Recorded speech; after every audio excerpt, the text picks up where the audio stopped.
ယောဂီတို့သေခါနီးကာလမှာဖြစ်ပေါ်တဲ့အကြမ်းတမ်းသောအခက်ထန်သောဝေဒနာဆိုတာယောဂီတို့တစ်ချိန်ချိန်တရားအားထုတ်တဲ့ပုဂ္ဂိုလ်တွေတွေ့လာပါလိမ့်မယ်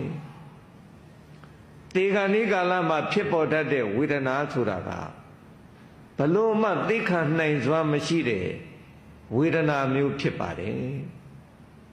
အဲ့ဒီဝေဒနာကိုချုပ်အောင်ရှုဖို့ကျော်လွှားနိုင်ဖို့ဆိုတာတမာရိသိက္ခာလိုအပ်ပါတယ်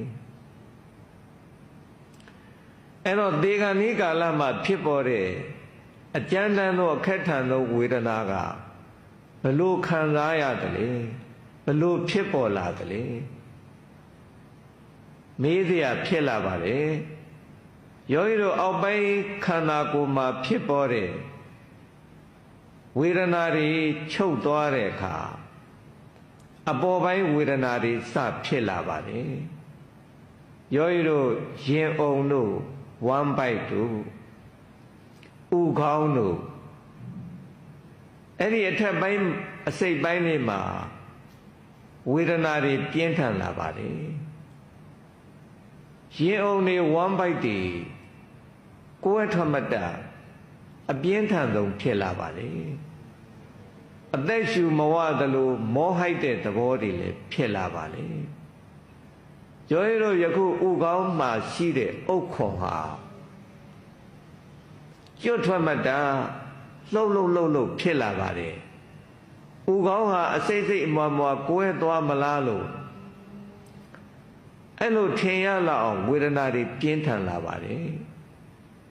ပြင်းထန်လာတော့အဲ့ဒီလိုဝေဒနာတွေဟာတစ်ချိန်မဟုတ်တစ်ချိန်တရားအထုတ်တဲ့ပုဂ္ဂိုလ်တွေဖြစ်လာလိမ့်မယ်များသောအားဖြင့်အဲ့ဒီအချိန်ရောက်ရင်ဒီဝေဒနာကို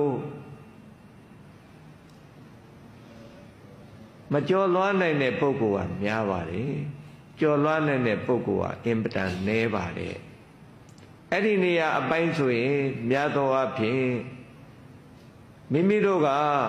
တရားကိုဖြုတ်ပြီးတော့အနာယူရတာမျိုးဖြစ်တတ်ပါတယ်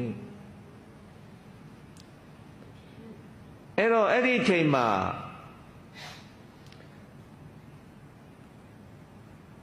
ဇာနဲ့ရှင်နဲ့အပ္ပနာတမာရီတွေရထားမယ်ဆိုရင်တော့အဲ့ဒီဝေဒနာကိုလွယ်လင်းတကူကျော်လွှားနိုင်ပါလေ